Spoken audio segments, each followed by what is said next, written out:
इस लेक्चर में हम लोग डिस्कस करने वाले हैं nature of oxides and nature of hydroxide. कौन सा ऑक्साइड एसिडिक होता है, कौन सा ऑक्साइड बेसिक होता है और कौन सा ऑक्साइड जो है एम्फोटेरिक होता है। उसके बाद देखेंगे नेचर ऑफ हाइड्रोक्साइड में कौन सा ऑक्साइड जो है हाइड्रोक्साइड वो बेसिक होता है और कौन सा हाइड्रोक्साइड जो है एसिडिक होता है। बहुत ही सिंपल कॉन्सेप्ट है, आप ध्यान से सुन लीजिए। जिस ऑक्साइड में इलेक्ट्रोनेगेटिविटी डिफरेंस मेटल और ऑक्सीजन का 2.3 और 2.3 से ज्यादा रहेगा वो हमेशा ऑक्साइड बेसिक होता है। जैसा कि सोडियम ऑक्साइड में देख सकते हैं 2.6 है, यानी 2.3 से ज्यादा है तो बेसिक होगा, और 2.3 से कम रहेगा इलेक्ट्रोनेगेटिविटी डिफरेंस तो वहां पर ऑक्साइड एसिडिक हो जाएगा। जैसे एल्युमिनियम है, ये एम्फोटेरिक होता है, एसिडिक भी होता है और बेसिक भी। यानी 2.3 से जितना ही कम रहेगा इलेक्ट्रोनेगेटिविटी डिफरेंस वो ऑक्साइड उतना ही जो है ज्यादा एसिडिक होगा। जैसे क्लोरीन ऑक्साइड है, यहां पे इलेक्ट्रोनेगेटिविटी डिफरेंस क्लोरीन और ऑक्सीजन का कितना मिलता है तो 0.5। यानी इसका मतलब हो गया कि सबसे ज्यादा एसिडिक जो है अभी के हिसाब से, ठीक है, कौन सा ऑक्साइड होगा तो क्लोरीन ऑक्साइड होगा, ए वाला, क्योंकि इसमें इलेक्ट्रोनेगेटिविटी डिफरेंस जो है वो सबसे कम है, 0.5 है।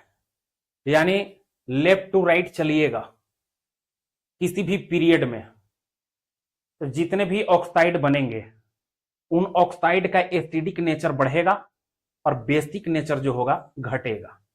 ऐसा क्यों बता दिए, इलेक्ट्रोनेगेटिविटी डिफरेंस 2.3 और मोर देन 2.3 रहता है तब वो ऑक्साइड क्या होता है बेसिक होता है, और 2.3 से जितना ही ज्यादा, कहने का मतलब है कि कम वैल्यू रहेगा इलेक्ट्रोनेगेटिविटी डिफरेंस का, वो ऑक्साइड उतना ही ज्यादा क्या होगा एसिडिक हो गया। एक कॉन्सेप्ट है। तो इलेक्ट्रोनेगेटिविटी डिफरेंस आपको निकाल करके देख लेना है कि 2.3 आ रहा है कि 2.3 से ज्यादा आ रहा है। ज्यादा आएगा या 2.3 आएगा तो बेसिक होगा और कम आएगा तो एसिडिक होगा। नेचर ऑफ हाइड्रोक्साइड, जिस हाइड्रोक्साइड में सेंट्रल एटम का इलेक्ट्रोनेगेटिविटी 1.7 और 1.7 से अगर ज्यादा हो तो हमेशा हाइड्रोक्साइड एसिडिक होता है। 1.7 या 1.7 से ज्यादा रहेगा तब, और कम रहेगा 1.7 से तो हाइड्रोक्साइड जो है बेसिक होगा। कब? जब सेंट्रल एटम का इलेक्ट्रोनेगेटिविटी 1.7 से कम रहेगा तब। 1.7 या 1.7 से ज्यादा रहेगा, इलेक्ट्रोनेगेटिविटी डिफरेंस नहीं देखना है, यहाँ पर इलेक्ट्रोनेगेटिविटी देखना है। किसका? तो सेंट्रल एटम का। जैसे यहाँ पर सेंट्रल एटम क्लोरीन है, यहाँ पर सेंट्रल एटम क्या है सोडियम, तो सोडियम का 0.9 होता है और क्लोरीन का कितना होता है इलेक्ट्रोनेगेटिविटी 3 होता है।